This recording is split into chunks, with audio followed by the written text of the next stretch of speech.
శ్రీ గురుభ్యో నమః.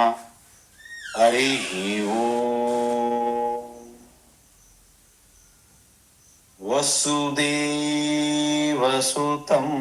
దేవం కంసచానూరమర్దనం దేవకీ పరమానందం కృష్ణం వందే జగద్గురుం.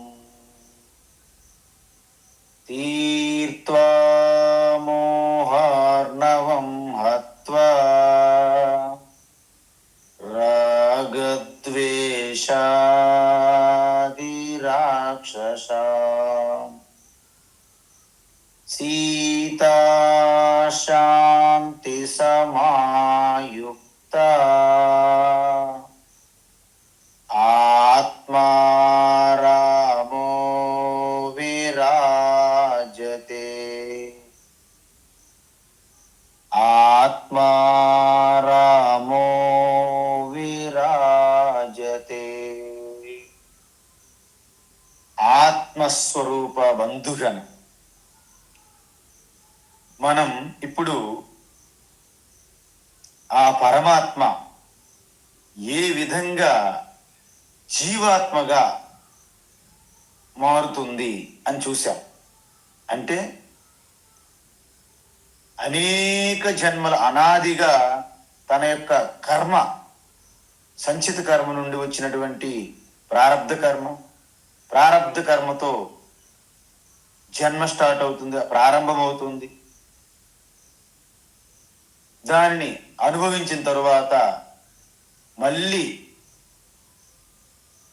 ఈ ప్రారబ్ధ కర్మతో చేసినటువంటి ఆగామి కర్మ, మళ్ళీ సంచిత కర్మ నుండి మళ్ళీ పుట్టడము, అంటే పునరపి జననం పునరపి మరణం. అందువలన పుట్టుక అంటే కేవలము స్థూల శరీరము సూక్ష్మ శరీరము కలవడము, మరణం అంటే స్థూల శరీరం నుండి సూక్ష్మ శరీరము విడిపోవడం.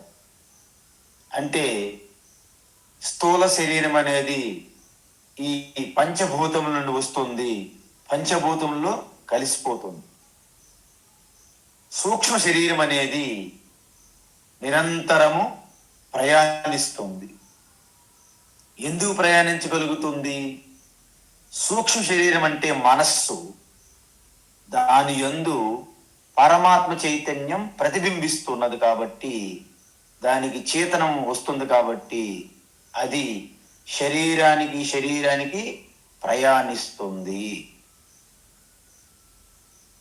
ఆ సూక్ష్మ శరీరం నుండి కూడా ఈ శుద్ధ చైతన్యం యొక్క ప్రతిబింబమే కాబట్టి, ఎప్పుడైతే నేను ఆ ప్రతిబింబం చైతన్యం కాదు, నేను వాస్తవానికి శుద్ధ చైతన్యమునే అని ఆ విమూఢ అంటే అజ్ఞాన జీవాత్మ ఎప్పుడైతే తెలుసుకుంటుందో, అప్పుడు ఆ సూక్ష్మ శరీరం కూడా ఇక విడిపోయి ఆ ప్రతిబింబ చైతన్యమే శుద్ధ చైతన్యంగా మారిపోతుంది. అది మోక్షము, ముక్తి. శరీరంలో ఉన్నప్పుడే ఆ జ్ఞానముతో జీవన్ముక్తిగా ఉన్నప్పుడు ఇక శరీరం విడిపోతే విదేహముక్తిగా చెబుతారు. ఇంతవరకు ఈశ్వర పరమాత్మ జీవాత్మగా ఎలా మారుతుందో చూసాం. ఇప్పుడు త్వరలో మనం ఏం చూడబోతున్నాము? ఈ జడంగా ఉన్నటువంటి ప్రపంచమంతా కూడా, అందులో కూడా పరమాత్మ ఏ విధంగా ఉన్నది అనేది ఇప్పుడు చెప్పబోతున్నారు భగవాన్ శ్రీకృష్ణ. అందువలన ఇప్పుడు మన ప్రయత్నం అని చెప్పాం. ఏంటి ఆ ప్రయత్నం అంటే, ఈ జీవాత్మతో మమేకమై ఈ సుఖ దుఃఖాలు రాగద్వేషాలతో బాగా అటాచ్మెంట్ పెట్టుకొని అవి కోరికలు తీరక మళ్ళీ జన్మలు పొందడం అనేది మన సంసారం చెప్పాం. దాని నుండి బయటపడాలంటే ఏం చెప్పారు? ఇంతకుముందు చెప్పిందే, ఇక్కడ చెప్పలేదు సపరేట్గా భగవాన్ శ్రీకృష్ణ. అందువలన ఈశ్వరార్పణ బుద్ధితో కర్మలు చేయడము, వచ్చిన కర్మ ఫలాన్ని ఈశ్వర ప్రసాదంగా స్వీకరించడము, అలా చేయడాన్ని కర్మయోగము అంటారు. దాని ద్వారా మనకి ఏమి కలుగుతుంది? చిత్తశుద్ధి కలుగుతుంది. ఆ తరువాత ఉపాసన యోగం చేస్తే, అంటే ఉపాసన యోగం తెలుసు మీకు, ఇష్టదేవత ఉపాసన, ఏకరూప ఉపాసన. అలా చేయడం వలన మనలో చంచలంగా ఉన్న మనస్సు ఏకాగ్రత సిద్ధిస్తుంది. ఆ తరువాత అనేక రూప అంటే విశ్వరూప ఈశ్వరునిగా గుర్తించి ఉపాసన చేస్తే చిత్త విశాలత పెరుగుతుంది. ఉదార చరితానాంతు వసుదైవ కుటుంబకం అలాంటి తత్వం బోధపడుతుంది. తరువాత నేను వేరు ఈశ్వర పరమాత్మ వేరు అనే అజ్ఞాన భావన, నేను వేరు జగత్తు వేరు వ్యక్తులు వేరు అంతా నేను వేరు మిగతా వాళ్ళు వేరు, ఈ వేరు ద్వైత భావన అనే అజ్ఞానము ఈ యొక్క తత్వం ఆత్మతత్వం యొక్క శ్రవణం ద్వారా అది పోతుంది. అజ్ఞానం అయితే పోయింది, కానీ ఇంకా మనకు సంశయం. ఎందుకంటే నేను పరమాత్మనేంటి, ఎలా అవుతుంది, ఎందుకు అవుతుంది, ఇలాంటి సంశయాలు ఉంటాయి. అవి పదే పదే మీరు తెలుసుకున్న తత్వాన్ని పదే పదే విచారణ చేయడం వలన దానిని మననము అంటారు. ఆ మననములో మీకున్న పూర్తి సంశయాలు సందేహాలన్నీ నివృత్తి అవుతాయి. అయ్యింది. కానీ మీలో జ్ఞానం పర్ఫెక్ట్ 100% ఆత్మతత్వం జ్ఞానంతో ఉన్నారు, కానీ అది మీకు ప్రయోజనం సిద్ధించట్లేదు. అంటే ఇంతకుముందే చెప్పాం, మనం టీ కప్పులో షుగర్ వేసాం, కానీ టీ స్వీట్గా లేదు, తీయగా లేదు. ఆ విధంగా ఆ జ్ఞానాన్ని పదే పదే నిధిధ్యాసన చెయ్యాలి. వేదాంత నిధిధ్యాసనం అంటే ఏంటంటే, నిధిధ్యాసనం అంటే వేదాంత మెడిటేషన్. అంటే మామూలు మెడిటేషన్లా కనులు మూసుకొని ఏదో చేసేది కాదు. కొత్త జ్ఞానం ఏమి రాదు నిధిధ్యాసనములో. శ్రవణములో మీరు తెలుసుకున్న జ్ఞానమే, ఎటువంటి సంశయం లేనటువంటి ఆ జ్ఞానాన్ని నిధిధ్యాసనంలో విచారణ చేస్తూ ఉండాలి. ఈ విధంగా అహం బ్రహ్మాస్మి అనేది సహజ సిద్ధంగా అవుతుంది. ఎవరు చెప్పారని కానీ, శాస్త్రం చెప్పిందని కానీ, గురువు చెప్పారని కానీ ఎటువంటి సంబంధం లేకుండా ఇది నా అనుభూతి అని సహజంగా మనకి కలగడమే అహం బ్రహ్మాస్మి, ఆత్మస్వరూపతత్వం, ఆత్మనిష్ట, బ్రహ్మనిష్ట, అది జీవన్ముక్తి. ఇప్పుడు అదే శుద్ధ చైతన్యం మలిన సత్వం అయితే జీవాత్మ వచ్చిందని చెప్పాము స్టార్టింగ్లో. అదే శుద్ధ చైతన్యం అధికమైన తమోగుణ తత్వంతో ప్రకటమైనప్పుడు ఈ జడ ప్రపంచంగా ప్రకటమవుతుందని చెప్పాను. ఇప్పుడు భగవాన్ ఏం చెప్తున్నారంటే, యదాదిత్యగతం తేజః, యదాదిత్యగతం తేజః, యదాదిత్యగతం తేజః, జగద్భాసయతేఖిలం, జగద్భాసయతేఖిలం, జగద్భాసయతేఖిలం, యచ్చంద్రమసి యచ్చాగ్నౌ, యచ్చంద్రమసి యచ్చాగ్నౌ, యచ్చంద్రమసి యచ్చాగ్నౌ, తత్తేజో విద్ధి మామకం, తత్తేజో విద్ధి మామకం, తత్తేజో విద్ధి మామకం, యదాదిత్యగతం తేజః జగద్భాసయతేఖిలం. యదాదిత్యగతం తేజః జగద్భాసయతేఖిలం. యదాదిత్యగతం తేజః జగద్భాసయతేఖిలం. యచ్చంద్రమసి యచ్చాగ్నౌ తత్తేజో విద్ధి మామకం. యచ్చంద్రమసి యచ్చాగ్నౌ తత్తేజో విద్ధి మామకం. యచ్చంద్రమసి యచ్చాగ్నౌ తత్తేజో విద్ధి మామకం. All right. ఇప్పుడు కృష్ణ పరమాత్మ ఏమంటున్నారంటే, భగవాన్ శ్రీకృష్ణ నేనే ఈ చేతన జీవులుగా ప్రకటమై ఉన్నాను అని చెప్పారు. ఇప్పుడు ఇంకో మాట ఏమంటున్నారు, నేనే స్వయంగా ఈ అచేతన అంటే జడ ప్రపంచంగా కూడా నేనే ప్రకటమై ఉన్నాను అన్నారు. చూసారా? అంటే మొదటి భాగం మనం చూసాం ఏంటి, 7వ శ్లోకము నుండి 11వ శ్లోకం వరకు ఏం చెప్పాము, నేను జీవాత్మగా ఎలా ప్రకటమై ఉన్నాను చెప్పుకొచ్చారు. చూశారు కదా? 7వ శ్లోకం నుండి అంటే మమైవాంసో జీవలోకే జీవభూత సనాతన, అక్కడ నుండి 11వ శ్లోకం వరకు మనం చూసాం. యతంతో యోగినశ్చైనం పశ్యంత్యాత్మన్యవస్థితం, ఆ శ్లోకం వరకు చూసాం.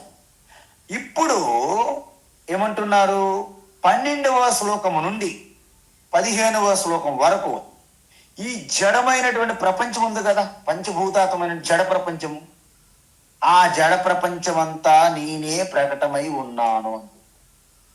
చూడండి, మరి అంతా పరమాత్మే ప్రకటమై ఉంటే పరమాత్మ కంటే లేనిది భిన్నమైనది ఏమీ లేదు. కానీ మనం ఎంత అది తక్కువ, ఇది ఎక్కువ, అది గొప్పది, ఇది నీచమైనది, ఎంత విభిన్నమైనటువంటి భావనలతో మనం ఉన్నాం.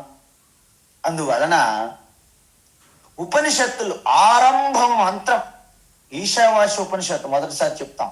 ఏంటి? ఈశావాస్యమిదగం సర్వం యత్కించ జగత్యాం జగత్ తేన త్యక్తేన భుంజీత మా హృద కస్య స్విద్ధనం అని చెప్తారు. ఇక్కడ ఈశావాస్యమిదగం సర్వం అంటే ఆత్మావాస్య ఇదగం సర్వం, పరమాత్మావాస్యమిదగం సర్వం అని అర్థం. అంటే ఇక్కడ ఈశ అంటే పరమాత్మ, అంటే మొత్తం జగత్తంతా కూడా ఎలా ఆకాశం ఎలాగైతే వ్యాపించి ఉందో విస్తారంగా, లోపల బయట అంటే ఉండదు, సర్వము ఆకాశంలోనే ఉన్నది. పంచభూతాలలో ఈ 4 భూతాలు, నక్షత్రాల, గ్రహాలు సర్వము ఆకాశములో ఇమిడి ఉన్నాయి. అందువలన ఈ జగత్తులో ఉన్నదంతా పరమాత్మే అని చెప్తున్నారు. ఇంత ముందే మనం చెప్పాం ఏంటి, అసలు జగత్తు కారణం ఎలా? ఏదైనా కారణం లేకుండా కార్యం ఉంటుందా? ఉండదు. మొట్టమొదటి రూల్ ఏం చెప్పాము, కారణం లేకుండా కార్యం జరగదు. అగ్ని లేకుండా పొగ ఉండదు. నువ్వు ఏదైనా చేసే ఉంటావు, అగ్ని లేకపోతే పొగ పుట్టదుగా అని మన వాళ్ళు అంటుంటారు అప్పుడప్పుడు. అబ్బబ్బో నాకు మీదిలోకి పడిందండి, ఏదో జరిగి ఉంటుందిలేండి, అగ్ని లేకపోతే పొగ ఉంటుంది అంటారు మన వాళ్ళు. అంటే అగ్ని అనేది కారణము, పొగ అనేది కార్యం. కుండ అనేది కార్యము, మట్టి అనేది కారణము, ఆభరణం అనేది కార్యాలు, బంగారం అనేది కారణము. ఈ విధంగా మనం చూసుకుంటే మొట్టమొదటి సూత్రం మీకేం బోధపడింది అంటే, కారణం లేకుండా కార్యము ఉండదు. ఇది మొదటి సూత్రం. Without cause there is no effect. రెండో సూత్రం ఏంటంటే, కారణమే కార్యముగా ప్రకటమవుతున్నది. కారణం మాత్రమే కార్యముగా ప్రకటమవుతుంది, కనిపిస్తుంది. అనేక కార్యాలుగా కనిపిస్తుంది. ఇక్కడ మీరు గమనించాలి, బంగారమే ఆభరణముగా అనేక ఆభరణములుగా ప్రకటమవుతున్నది.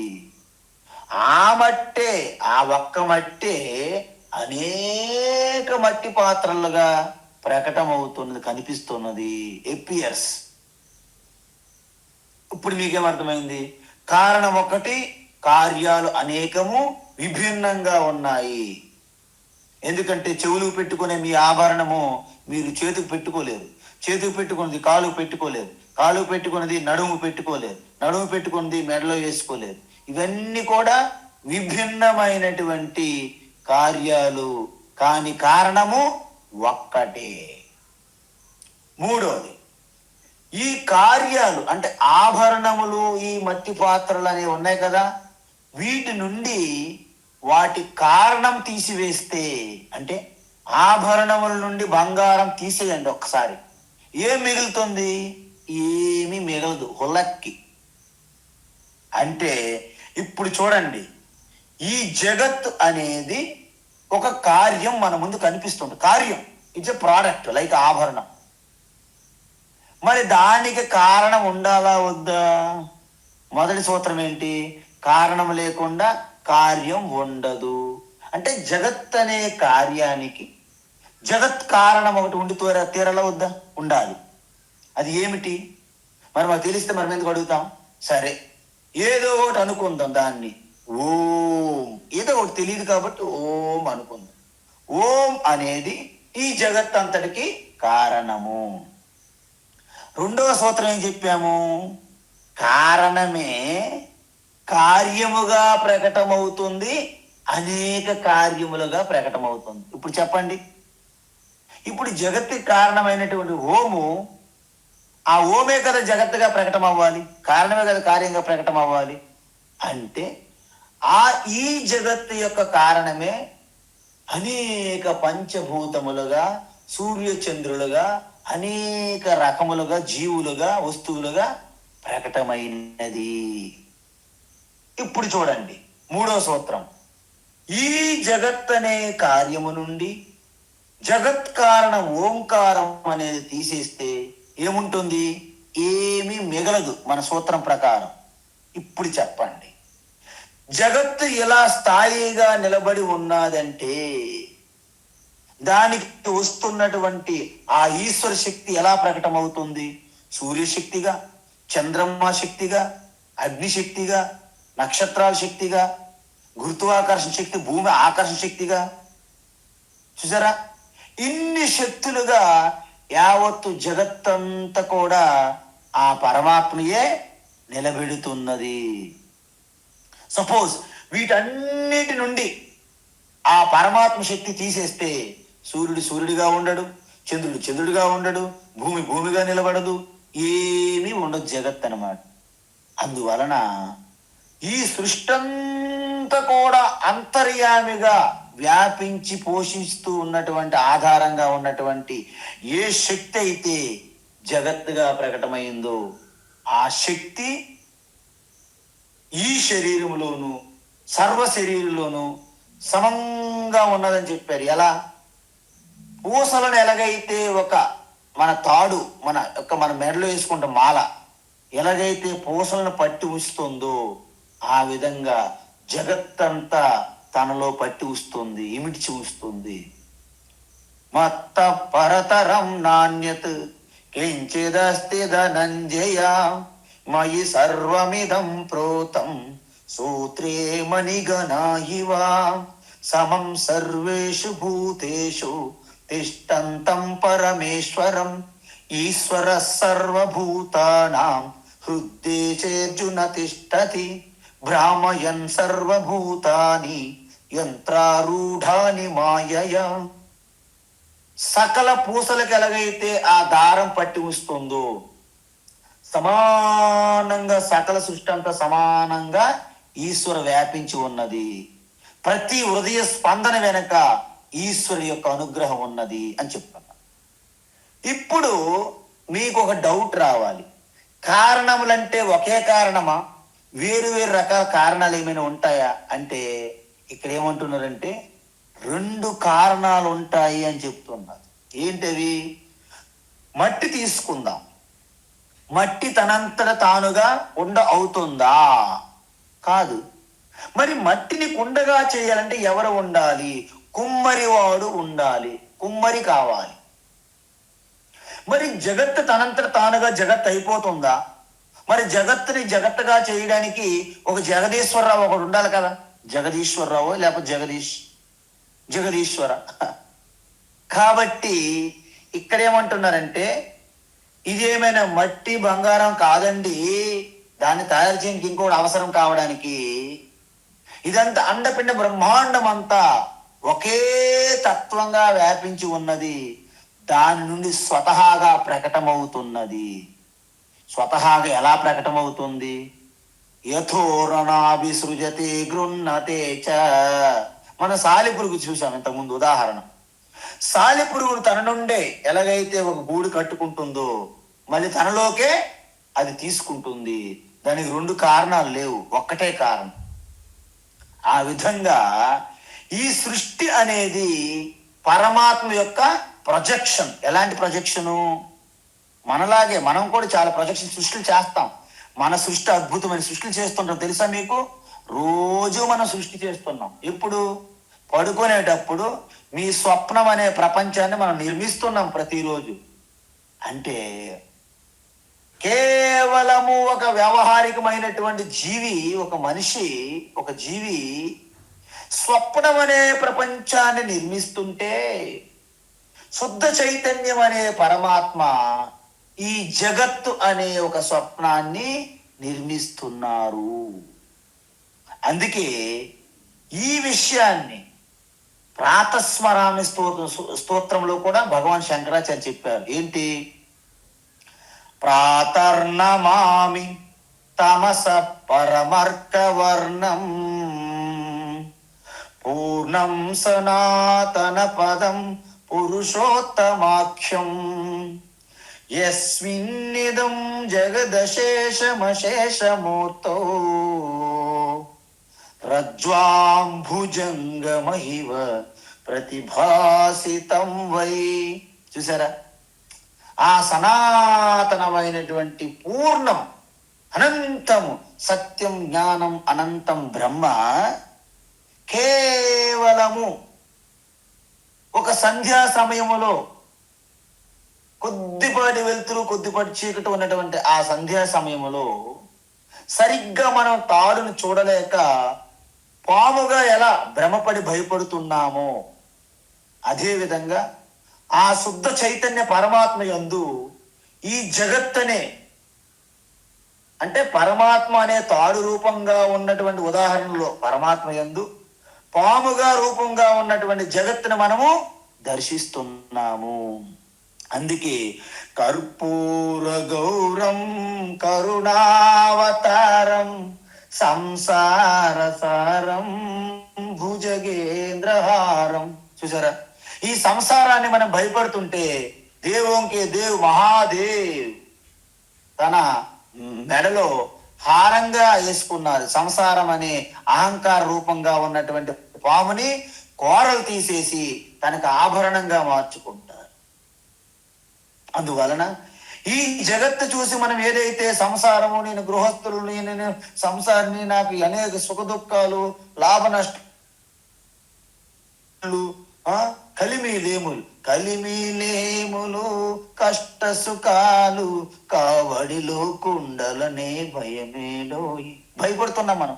కానీ దాని యొక్క సారం ఒక్కసారి మీరు చూస్తే మీరు కూడా ఆ మహాదేవులాగా ఆభరణంగా మారిపోతుంది ఈ జగత్తు. మీకు సర్వం బ్రహ్మమయం జగత్ అయిపోతుంది. ప్రతి ఒక్కరిని పరమాత్మ స్వరూపులుగా దర్శనం, మన దృష్టికోణం మారిపోతుంది, దృష్టి మారిపోతుంది. ప్రపంచం అలాగే ఉంటది. ఇప్పుడు మీరు ఎలాగైతే చూస్తున్నారో అలాంటి ప్రపంచమే, కానీ దృష్టి మారిపోయింది. ప్రతి తల్లి మహాశక్తి, పరాశక్తి. ప్రతి కుర్రవాడు, ప్రతి బాలుడు సాక్షాత్తు రామచంద్రుడి ప్రతిరూపం. అలా దృష్టి మారిపోయింది అనమాట. అందువలన ఇక్కడ పరమాత్మ తానే మెటీరియల్ కారణము, తానే తయారు చేసే నిమిత్త కారణం కూడా. అందువలనే మీరు చూడండి, సరిగ్గా ఈ ప్రపంచాన్ని ఆ విధంగా మీరు అర్థం చేసినట్టు ఏమవుతుంది, ఈశ్వరే అన్ని రూపాలలో ఉన్నారు కాబట్టి మనం అన్ని రూపాల్లో కొలుస్తున్నాం, పూజిస్తున్నాం. చూడండి మన తత్వం ఎంత గొప్పది. అంటే ఏమి, జంతువులు పూజిస్తున్నాం, ఆవుల్ని అనేక జంతువులు పూజిస్తున్నాం. అమ్మవారు సాక్షాత్తు పులి మీద సింహం మీద ఉంటారు. వినాయకుడి సాక్షాత్తు ఎలుక వాహనం. మహాదేవ్ సాక్షాత్తు ఋషభ నంది వాహనం. తర్వాత విష్ణు సాక్షాత్తు పక్షి వాహనం. అంటే అనేక జంతువులు పూజిస్తున్నాం మనం. అనేక మంది మనుష్యులని, మహాత్ములని, గొప్పవాళ్ళని పూజిస్తున్నాం. చెట్లని, పర్వతాలని, నీరు, అగ్ని, వాయు దేని పూజించట్లే చెప్పండి మనం? చంద్రుని, సూర్యుని అన్నిటినీ పూజిస్తున్నాం. పంచభూతాలంతటినీ ఎందుకు పూజిస్తున్నాం చెప్పండి? అంటే పరమాత్మ లేకుండా ఏ పంచభూతాలు నిలబడవు. అంటే వాటికి అధిష్టాన ఉనికిగా పరమాత్మ ఉన్నదని మన తత్వం చెప్తుంది. నాలో, నీలో, వీళ్ళలో ఈ యొక్క గోడ, ఇల్లు, వాకిలి, బల్ల, కుర్చీ, అసలు మీరు ఏది చెప్పినా అణువణువు వ్యాపించి ఉన్నది. కంకర కంకర యందు శంకర డమరుకం. అగడబం అగడబం భజే డమరు నాచి సదా శివ జగదగురు. అగడబం అగడబం భజే మురళి నాచి కృష్ణం వందే జగదగురు అంటారు. అందువలన మొత్తం అణువణువు వ్యాపించి ఉన్నది కాబట్టే శివుని ఆజ్ఞ లేనిది చీమైనా కుట్టదు అంటారు. అందుకు ఊరికే అదేదో ఏదో బాగుంది చెప్పడానికి. శివుని ఆజ్ఞ లేని చీమైనా కుట్టదు, చాలా బాగుందండి చెప్పడానికి, చాలా బాగుంది చెప్పడానికి కాదు, అది సత్యం. అందువలన ఈ విధంగా మనం తెలుసుకుంటే, మీరు ఇప్పుడు చెప్పండి, ఈ సృష్టి అంతటి కూడాను ఒక్కసారి మనం గమనిస్తే నిరంతరము అనేక సహజమైన శక్తులు కలిసి సృష్టిని నిలబెడుతున్నాయి. ఏమిటవి? మీకు డౌట్ వస్తుంది, స్వామి ఏం శక్తులు ఉన్నాయి ఈ సృష్టిని నిలబెడుతున్నాయి అంటే, సౌరశక్తి, సూర్యశక్తి. సూర్యుడు గనక పూర్తిగా ప్రకాశించకుండా మాయం అయిపోయింది అనుకోండి, ఇంక భూమండలం మరి ఉండదు, డెడ్ ప్లానెట్. అందువలన సూర్యశక్తి, చంద్రశక్తి, అగ్నిశక్తి. మనము ఇక్కడుండే మనము ఏదో ఈ శీతాకాలంలో చలి అంటున్నాం. అక్కడ సైబేరియా, రష్యా ఆ పైకి వెళ్ళండి, ఎంత -డిగ్రీలో ఉంటుంది టెంపరేచర్. అంతెందుకు, గంగోత్రి ఉత్తరకాశీలో ఉన్న మేమే మైనస్, అంటే ఆ -సెంటిగ్రేడ్ ఉష్ణోగ్రతలు ఉండేవాళ్ళు, టెంపరేచర్లు ఉండేవాళ్ళు. అందువలన ఇక్కడ భగవాను శ్రీకృష్ణ పరమాత్మ ఆ శక్తికి తేజ తేజ తేజ అని వాడారు. అందువల్ల ఇప్పుడు ఏమవుతుంది, సూర్య తేజ, చంద్ర తేజ, అగ్ని తేజ, సకలం తేజ తేజ అవుతుంది. అంటే ఇప్పుడు చూడండి, యద ఆదిత్యగతం తేజ అన్నారనుకోండి, ఏంటి అవుతుంది అంటే తేజ అంటే శక్తి. అంటే సూర్యుని నుండి, ఆ సూర్యుని నుండి ప్రకటమవుతున్నటువంటి శక్తి ఏదైతే ఉందో ఆ శక్తి నా స్వరూపము, నేనై ఉన్నాను అని పరమాత్మ అంటున్నారు. అందువలన ఆదిత్య హృదయం అంటారు. యచ్ఛాయం పురుషే యచ్చ అసౌ ఆదిత్యే స ఏకః. యచ్చ అయం పురుషే అంటే మీలో ఉన్నటువంటి శుద్ధ చైతన్యమే, ఆ సూర్యమండలంలో ఉన్నటువంటి ఉనికిగా ఉన్నటువంటి చైతన్యము ఒక్కటే. అందుకే ఆదిత్య ఎక్కడుంటది? ఆకాశంలో. హృదయం ఎక్కడ ఉంటది? మీలో ఉంటది. ఆదిత్య హృదయం. ఆ స్తోత్రం అద్భుతం. అది భగవాన్ రామచంద్ర ఒక్కసారి నిరాశగా నిస్పృహకు లోనైనప్పుడు అగస్త్య మహర్షి ఆదిత్య హృదయాన్ని అద్భుతమైనటువంటి బ్రహ్మాస్త్రాన్ని అందించారు. ఆ తర్వాత దాన్ని అనుష్ఠానం చేసి ఉత్సాహముతో ఎంతో శక్తివంతంగా ఆ రావణ వధ జరిగింది అంటారు.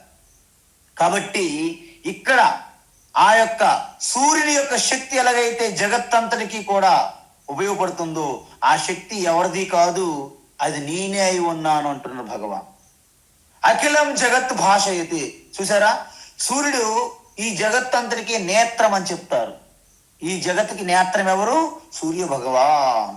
అందువలన ఇంత ఒక లైట్ మనం వేస్తే ఒక రూమ్ కోసం జగత్తంతటికి ఆ లైట్ వేయాలంటే ఎంత శక్తి ఉండాలండి? సూర్యశక్తి.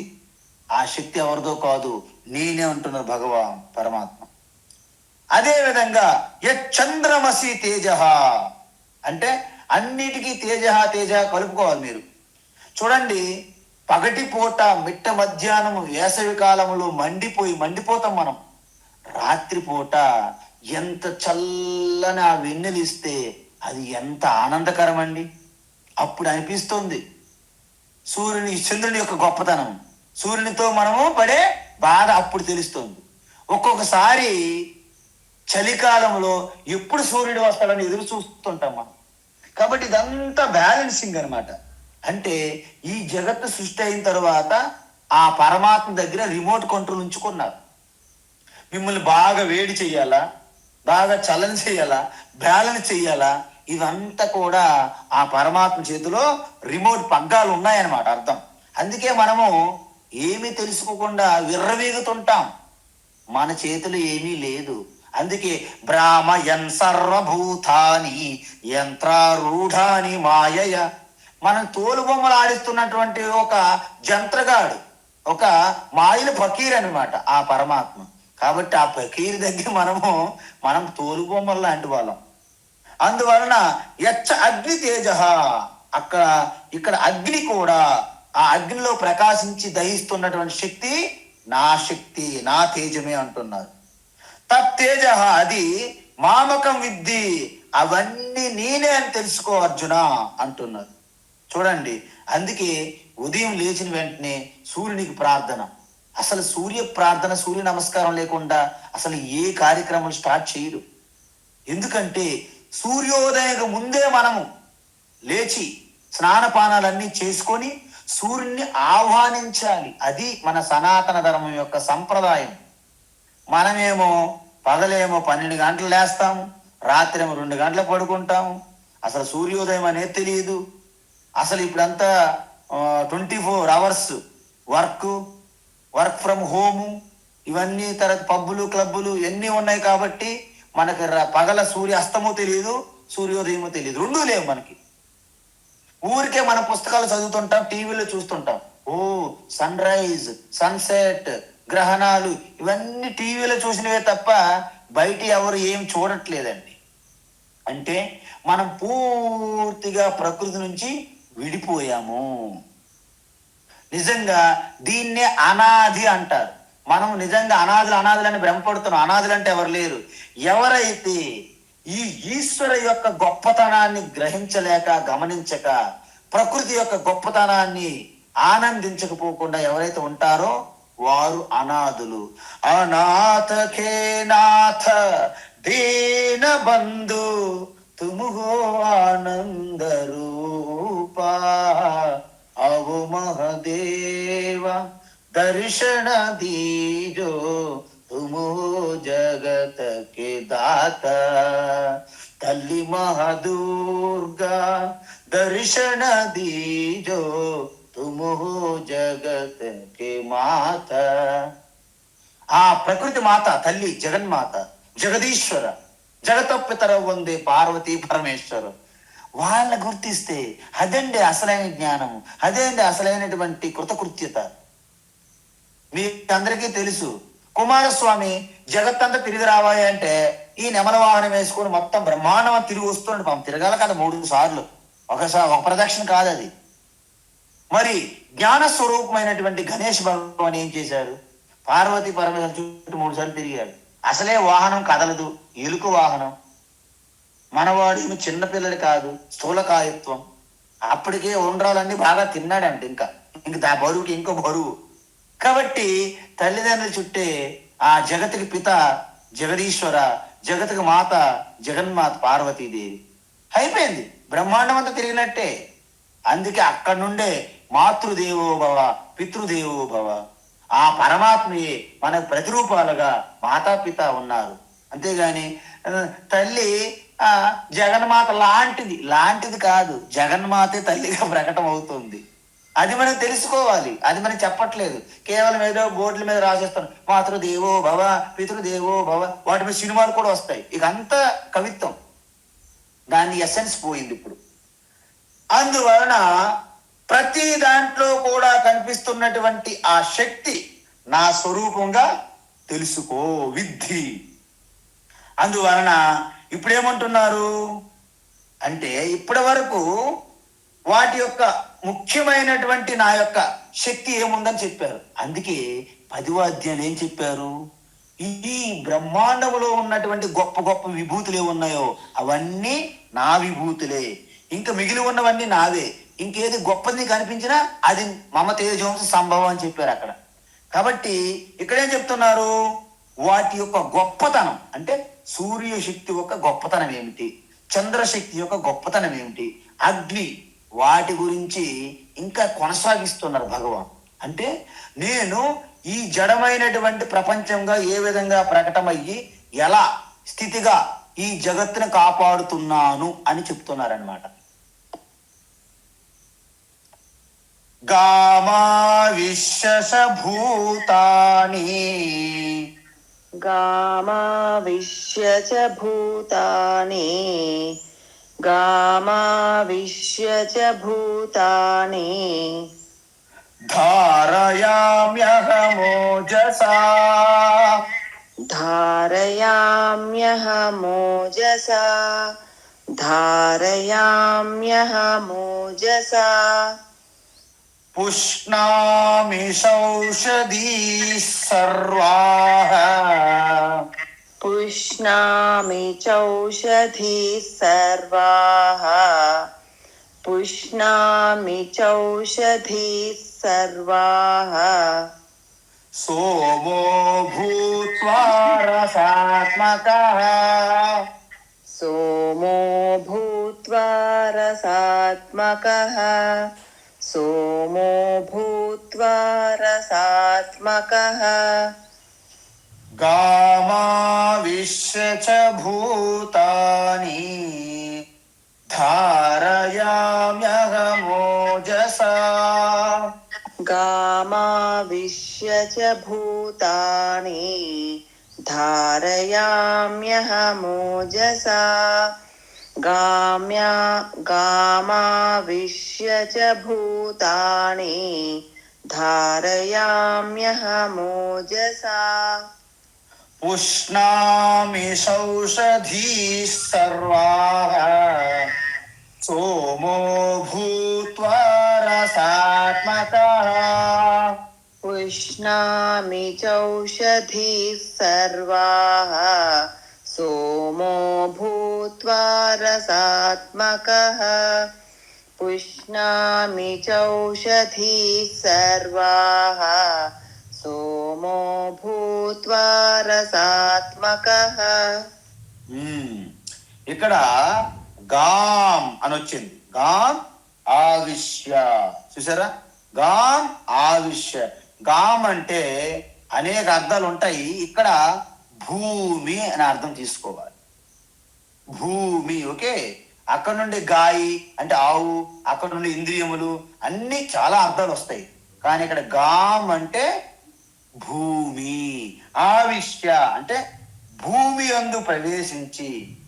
చూసారా ఎవరు ప్రవేశిస్తున్నారు భూమి యందు? అసలు భూమి పైకి విసిరిన ప్రతి వస్తువు భూమికి ఎందుకు వస్తుంది చెప్పండి? భూమిలో గురుత్వాకర్షణ అంటే ఆకర్షించే ఒక శక్తిగా ఎవరున్నారు? పరమాత్మ ఉన్నారు.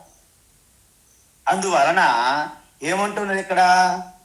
సూర్యశక్తి యొక్క గొప్పతనాన్ని ముందు చెప్తున్నారు. ఎలా అంటే సూర్య కిరణాలు భూమి మీద ప్రసరిస్తాయి కదా.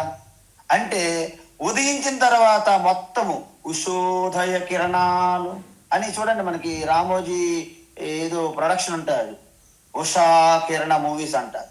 అలాగన్నట్టు ఆ కిరణాల ద్వారా అన్ని జీవరాశులకి ఒక నూతనమైన ఉత్సాహ శక్తి, ఒక ఎనర్జీ, ప్రాణశక్తి అందిస్తున్నది ఎవరు? సూర్య భగవా. అందువలన సూర్యుని మనం ఏమంటాము? పోషణకర్త. పోషణ అంటారు, అంటే పోషణకర్త అంటారు. గాం అంటే ఈ పృథివీ భూమిలో, ఆవిష్య అంటే ప్రవేశించి సకల భూతాన్ని సకల ప్రాణులకి ప్రాణశక్తిని అందిస్తున్నది. నిజంగా చెప్పాలంటే ఉత్తరకాశీలో మేము ఉండేవాళ్ళం. అసలు ఆ సూర్యుని వేడి కోసం ఎంత తహతహలాడుతాం తెలుసా, తప్పిస్తాం. అప్పుడు తెలుస్తుంది సూర్యుడు దేవుడా కాదు చెప్పంటే ఖచ్చితంగా చెప్తారు నిజం, సూర్యుడు భగవాన్ అనాల్సిందే. ఎందుకంటే ఆ వేడి ఎప్పుడు దొరుకుతుందా, అనేక రగ్గులు, బ్లాంకెట్లు, అనేక అనేక లేయర్స్ అనమాట. 5 పొరలుగా బట్టలు వేసుకుంటారంటే మీరు అర్థం చేసుకోండి ఎంత చలిగా ఉంటుంది మరి. అందువలన ఏమంటున్నారు, మొత్తం మనకి ఎంత హీలింగ్ అంటే ఆ సూర్యుని యొక్క శక్తి లేకపోతే మన ప్రాణమయ కోశానికి అసలు శక్తే అందదు. అసలు ఈ క్రియాశక్తి మనలో పనిచేస్తుందంటే కేవలము అది సూర్యుని యొక్క అనుగ్రహమే. అందువలన సూర్యుడే ఈ సకల పంచభూతాల్లో కూడా సూర్యశక్తి ప్రకటమవుతుంది ప్రవేశించి. దాని ద్వారా వచ్చినటువంటి ఈ పంచభూతాత్మైన అన్ని శరీరాల్లో కూడా సూర్యశక్తి అనుగ్రహిస్తుంది. యావత్తు సృష్టి బ్రహ్మాండం అంతా సూర్యుని యొక్క అనుగ్రహంతో నడుస్తుంది. అందుకే సూర్యుడు ఎవరో కాదు, సూర్యుడే నారాయణ కాబట్టి సూర్యనారాయణ. చూసారా? అందువలన ధారయామి అంటున్నారు ఇక్కడ భగవాన్. అంటే పోషిస్తున్నాను. నేనంటే ఎవరు? దేవకి పుత్రుడా, రాధాకృష్ణ కాదు. సత్యభామతో రుక్మిణితో వాళ్ళిద్దరికి గొడవలు అయితే మధ్యవర్తిగా ఉన్నటువంటి కృష్ణ కాదు. అంటే ఆత్మస్వరూపంగా ఉన్నటువంటి పరమాత్మ కృష్ణ అని అర్థం. అహం ఓజస, నేనే ప్రాణశక్తి ద్వారా, అంటే ప్రాణశక్తి ద్వారా జీవరాశులన్నిటినీ పోషిస్తున్నాను. ఓజస అంటే ప్రాణశక్తి. ఓజస్ అంటారు చూసారా, ఓజస్ తేజస్ అంటాం మనం. అంటే బ్రహ్మ వచ్చేసండి, ఓజస్సు తేజస్సు అంటారు. కాబట్టి ఈ ప్రాణశక్తి ప్రత్యక్షంగా మనలో ప్రాణమయ కోశంలో మనం చూడొచ్చు. ప్రాణమయ కోశం ప్రత్యక్షం. మనము జీర్ణం చేసుకోవాలంటే జీర్ణశక్తి కావాలి. అన్నమయ కోశం అంటే మన బుద్ధి పని చేయాలంటే మానసిక శక్తి అంటారు. బుద్ధి శక్తి, మనస్సు శక్తి, అంతా శక్తే. కాబట్టి సకల పంచ ప్రాణముల్లో, సకల ప్రాణుల్లో, సకల ఆకారాల్లో, సకల వస్తువులు అణువు కూడా ఆ యొక్క సూర్యుని ప్రకాశం ప్రసారిస్తుంది. అదే విధంగా ఇప్పుడు చంద్రశక్తి గురించి చెప్తున్నారు భగవాన్ పరమాత్మ. ఏంటి? రసాత్మక సోమః భూత్వా. చూసారా? రాత్రిపూట ఆ చంద్రమ సకల ఓషధుల వనస్పతులకి వారి యొక్క పోషక విలువలని కలిగిస్తుంది చంద్రుని యొక్క కిరణాల వలన. అందువలన చంద్రకాంతి లేకపోతే మనకి ఈ ఔషధాలు, పోషకాలు, విలువలు, విటమిన్స్, ప్రోటీన్స్ అంటాను చూడండి, ఇవన్నీ ఉండవు. వీటన్నిటి కారణము ఆ చంద్రుని యొక్క సోమ శక్తి. అందుకే ఇక్కడ చంద్రునికి దేంతో పోల్చారు? వృక్షాలలో, ఔషధాలలో ఉన్నటువంటి ఆ రసం సోమరసం అంటారు. సోమ అంటే చంద్రుడు అండి. చంద్రుడి నుంచి వచ్చినటువంటి ఆ పోషక శక్తి, ఆ శక్తి మనకు అందుతుంది కాబట్టి సోమరసం. ఓషధి సర్వాహ పుష్ణామి అంటే నేనే చంద్రకాంతి ద్వారా చెట్లు, వృక్షాలకి, ఆ కూరగాయలన్నీ ఏవైతే ఉన్నాయో, పండ్లు అనే రసాలన్నిటికీ నేనే వాటికి పోషక విలువలను అందిస్తున్నాను. అందువలన మనం విత్తనాలు నాటే ముందు ఆ విత్తనాలని మనకి, మీకు విషయం తెలుసా, వెన్నెల్లో పెడతారు. విత్తనాలు పెడతారండి, మీరు రైతులకు అడగాలి. అలా పెడితే అవి ఆ చంద్రుని యొక్క కిరణాల నుండి శక్తిని గ్రహిస్తాయి. ఆ విధంగా మనుషులకు వచ్చినటువంటి శక్తిని నేను సూర్యశక్తిని చెట్లకి ఇచ్చి, చెట్ల ద్వారా చూడండి, చెట్లకి కార్బన్ డైఆక్సైడ్ తీసుకుంటాయి కానీ మనకి ఆక్సిజన్ ఇస్తాయి. మరి కార్బన్ డైఆక్సైడ్ వేడి ఎక్కడి నుంచి వస్తుంది? మళ్ళీ సూర్యుడి నుంచే వస్తుంది. అందువలన సూర్యశక్తి, చంద్రశక్తి రెండు కూడా మనకి ఈ జగత్తుని పోషిస్తున్నాయి. అందువలన ఏమంటున్నారు? రసాత్మక సోమః భూత్వా ఓషధి సర్వాహ అహం పుష్ణామి. నేను పోషిస్తున్నాను. పోషకాలని ఆ యొక్క శక్తిని అందిస్తున్నాను. చూసారా, యావత్ బ్రహ్మాండం అంతా సూర్య చంద్రులుగా మనకి ఎలా కవచంగా కాపాడుతుందో పరమాత్మ. అందువలన మనము చంద్రుని నమస్కరించండి, సూర్యుని నమస్కరించండి అంటే ఏంటండి మూఢ విశ్వాసాలు అంటారు. అధిక తెలివితేటలండి, అది దుస్తర్కం. వాస్తవానికి ఈ బ్రహ్మాండం అంతా ఆ ఈశ్వరుడే ప్రకటమై ఉన్నాడు కాబట్టి పలాయన వస్తువు పలాయన ప్రాణి పూజనీయం కాదు అనడానికి వీలు లేదు. అందుకే నిన్నే మనం చెప్పాం, మన యొక్క సనాతన ధర్మం ఏం చెప్తుంది, షేక్ హ్యాండ్స్ ఇవ్వదు, హాయ్ హలో హలో హాయ్ అని అనరు, నమస్తే అని 2 చేతులు నమస్కారం పెడుతున్నాము. ఎందుకు, ఆ వారిలో కూడా ఆ విష్ణుయే, నీలో కూడా ఆ శివయే, శివయే విష్ణు, విష్ణుయే శివ. ఈ విధంగా నమస్తే తే అంటే నీలో ఉన్న పరమాత్మ ఆత్మకు నేను నమః నమస్కరిస్తున్నాను. ఈ విధంగా చెప్పిన తర్వాత ఇంకా మరి కొంచెం ముందుకెళ్తాను. ఏంటి అంటే అగ్నితత్వాన్ని చెప్పాలి కదా. సూర్యచంద్రుడు అయిపోయింది, మరి అగ్నిశక్తి అని చెప్పాలి కదా. అగ్నిశక్తి ఒక రకంగా ఉండదండి. లోపల మనకి లోపల వేడి ఉండాలి. వేడి తగ్గిపోయింది అనుకోండి, చూసారా, మన శరీరం మరణించిన వ్యక్తి పట్టుకుంటే చల్లగా ఉంటుంది, వేడి వెళ్ళిపోయిందని అర్థం. అంటే లోపల ఉన్న అగ్ని, బాహ్య బయట ఉన్న అగ్ని 2 రకాలుగా మనం చూడాలి. అందువలన ఇక్కడ ఏం చెప్తున్నారు, లోపల ఉన్న అగ్ని గురించి ఎక్కువగా చెబుతున్నారు. అహం వైశ్వానరో భూత్వా, అహం వైశ్వానరో భూత్వా, అహం వైశ్వానరో భూత్వా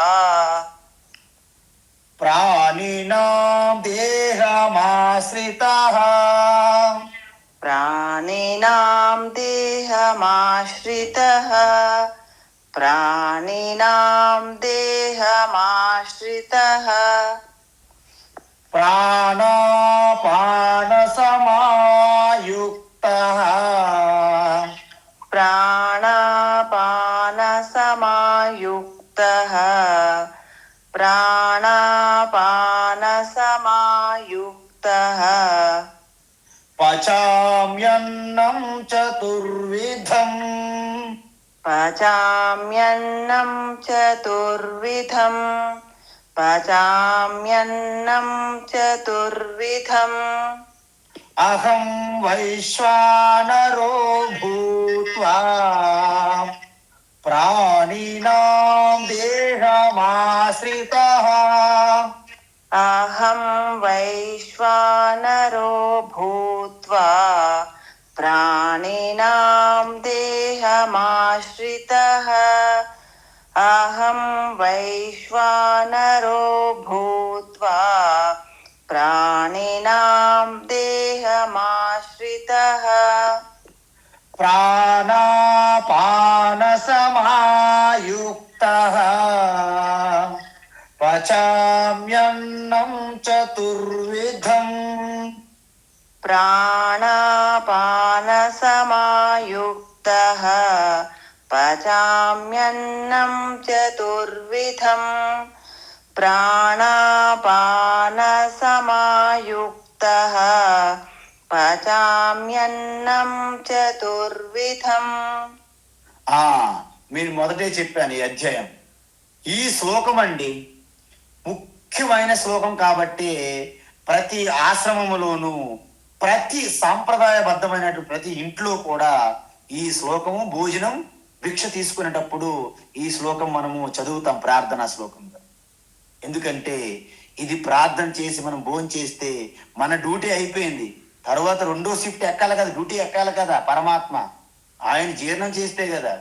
మీ అందరికీ తెలుసు, మీరు ఎంత గొప్ప ఆహారం తిన్నప్పటికీ అది జీర్ణం కాకపోతే విషముతో సమానం, విషం. కాబట్టి ఇది ప్రార్థన చేయడం అనేది మనకి మన ధర్మం ఇచ్చినటువంటి మనకి ఒక నియమం, సూత్రం. కాబట్టి ఇప్పటి వరకు మనము సూర్యశక్తి యొక్క గొప్పతనము, చంద్రశక్తి యొక్క గొప్పతనం చూసాం. ఇప్పుడు అగ్ని గురించి చెప్పాలి. అగ్ని చెప్పాలంటే సూర్య చంద్ర చెప్పినట్టు డైరెక్ట్గా చెప్పడానికి వీలు కాదు. ఎందుకు, అగ్ని 2 రకాలుగా పనిచేస్తుంది, 2 వైపులు వాడే. కత్తి రెండు వైపులు వాడి అంటారు చూడండి. ఎందుకంటే బయట అగ్నితో మనం వంట చేసుకుంటే లోపల అగ్నితో మనము జీర్ణం చేసుకుంటున్నది. కాబట్టి మన జఠరాగ్ని వైశ్వానర అంటే మన నాభి వద్ద ఆ జఠరాగ్ని ఉంటుంది. అందువలన దాన్ని వైశ్వానరాగ్ని అని అంటారు. అంటే తిన్న ఆహారాన్ని మళ్ళీ రెండోసారి వంట చేస్తుంది పాపం లోపల. శరీరం ఆహారాన్ని స్వీకరించే ముందు ఈ ఆహారాన్ని మనము వండుతాం. ఏంటి, ఎలా వండుతాము? మన కట్టెలు, మన స్టవ్లు ఏదో వండుతాం. అంటే కూరల్ని, అన్నాన్ని అంతటిని వండి వాటిని మనం తింటాం. ఇక్కడ మనము ఇప్పుడు మన ఆయుర్వేదము, న్యాచురోపతి, న్యాచురల్ క్యూర్ అంటారు కదా, వాళ్ళు అసలు వండిన వాటికి ఇష్టపడరు. కానీ జనరల్గా మనం పచ్చిలు తిన్నప్పటికీ కొన్నింటిని మనము వండుకొని తినాల్సిందే, దాన్ని తప్పించుకొని వీల్లేదు. అంటే మనం ఇక్కడ మీకు విషయం చెప్పాలి. ఇక్కడ మనము ఎంత భక్తి పారవశములో ఉంటామా అదే పరమాత్మ పూజ అవుతుంది. మీరు భక్తితో చెయ్యాలి. అందుకే ఇక్కడ శబరిమాత ఆ తీయని పళ్ళలో ఉన్నాయా పుల్లని నేను రామచంద్రుడు పెట్టేస్తానేమో అనే ఒక ఆలోచన తపనతో తను ముందుగా రుచి చూసి ప్రభువు పెట్టారు. అదేవిధంగా విదురుని ఇంటికి వెళ్ళేటప్పుడు పరాశరి అంటే ఆయన భార్య భగవాన్ శ్రీకృష్ణ ఇంటికి అతిథిగా వస్తున్నారంటే తన తన్మయత్వంలోకి వెళ్ళిపోయారు. అంటే ట్రాన్స్లోకి వెళ్ళిపోయారు ఆల్రెడీ. తను అసలు వ్యవహారం ఏం తెలియట్లేదు. అసలు స్నానం చేసి బట్ట సరిగ్గా కొట్టుకున్నారు, రివర్స్ కొట్టుకున్నారు ఆవిడికి తెలియలేదంట. వంట ఏదో వండారు, ఆ టేబుల్ పెట్టారు, ప్లేట్ ఏమో బోర్లించి పెట్టారు, దాని మీద ఆహార పదార్థాలు పెట్టారు. అరటిపండు ఏమో అరటిపండ్లు అటు కీల అంటే కదలీ ఫలం అంటారు. అరటిపండ్లు తొక్క తీసి తొక్క మంచి బ్రహ్మాండంగా ప్లేట్లో తొక్క పెట్టి గుజ్జం బయట పడేస్తున్నారు. అంటే ఆ తన్మయత్వం. అందువలన నిజానికి మనము బయట వండాలా వండకూడదనేది ఆ ఆహార పదార్థాల మీద ఆధారపడి ఉంటాయి. భగవాన్ రెండింటిని కూడా స్వీకరిస్తారు. కాబట్టి మనము పచ్చి ఫ్రూట్స్, పచ్చి కూరగాయలు కూడా తింటాము. అది కూడా వంటకి తీసుకుంటాం, యాక్సెప్ట్ చేస్తారు. మనం వండిన పదార్థాలు కూడా లోపల దాన్ని కూడా స్వీకరించి దాన్ని కూడా రెండోసారి మళ్ళీ వంట జరుగుతుంది అని అర్థం. అందువలన మనం వండిన ప్రతి ఆహార పదార్థం కూడా ఎన్ని రకాలు? 4 రకాలని చెప్పారు ఇక్కడ. 4 రకాలు అంటే ఈశ్వర ఈ ప్రాణము అపానం అంటారు. ప్రాణం అంటే ఏంటి తెలుసా మీకు? బయటికి మనం విడిచిపెట్టే ఈ ప్రాణవాయువు ఏదైతే ఉందో దాన్ని ప్రాణము అంటారు. లోపలికి మన శ్వాస తీసుకునే వాయువుని అపానము అంటారు. అంటే మనము నోట్లో పెట్టిన ఆహారము మనము లోపలికి మృంగుతున్నాము అంటే దానికి కావలసిన శక్తి ఏంటి? అపాన వాయు శక్తి అంటారు. మీకు చాలా మంది బయట కన్ఫ్యూజ్ అవుతారు. ప్రాణవాయువు అంటే లోపల తీసుకునేదని చెప్తారు, అది తప్పు. అందువలన ప్రాణం అంటే బయటికి విడిచిపెట్టేది, అపానం అంటే లోపల తీసుకునేది. ఈ రెండింటి నాభి వద్ద సమంగా చేసి సమాన వాయువు అంటారు. అంటే జీర్ణం చేయించడానికి మళ్ళీ పచామి, మళ్ళీ నేను మళ్ళీ అక్కడ వండుతున్నాను. అందుకే మనం ఉదయం నుండి రాత్రి వరకు ఒక మిల్లులో ఎలాగైతే మనం వేస్తామో ఆ విధంగా ఈ యొక్క బయట తిళ్ళు, ఈ జంక్ ఫుడ్లు అలాగ ఏదో ఒకటి నోరు ఆడకుంటే కొంతమందికి ఉండదు, ఏదో ఒకటి నోట్లు వేసుకోవాలి. కంటిన్యూ మిషన్ లాగా మీరు లోపల వేసేస్తుంటే మరి ఆ మిషన్ లోపల జరిగే ప్రక్రియ ఎవరు చేస్తారనుకున్నారు? మీ మేనమామ ఎవరు చేస్తారు? మీ మేనత్త ఎవరు చేస్తారు? లోపల వైశ్వానర అగ్నిగా నేను ఉండి అవన్నీ కూడా మళ్ళీ రెండోసారి వండి వాటి శక్తిని అందిస్తున్నాను అని పరమాత్మ స్వయంగా చెప్తున్నారు ఇక్కడ. అందుకే మాది ఏమైనా పొరపాటు ఉంటది కాబట్టి ఓ పరమాత్మ దయచేసి అహం వైశ్వానరో భూత్వా ప్రాణినాం దేహమాశ్రితః ప్రాణాపాన సమాయుక్త పచామ్యన్నం చతుర్విధ, మేము తిన్నదాన్ని కూడా బాగా మళ్ళీ వండి జీర్ణమయ్యేటట్లు మాకు చెయ్యు అని ప్రార్థన చేసి మనము భోజనం చేస్తున్నాము. ఈ శ్లోకం యొక్క పూర్తి వివరణ రేపటి క్లాసులో చూద్దాం. హరి ఓం తత్సత్. సర్వం శ్రీకృష్ణార్పణమస్తు.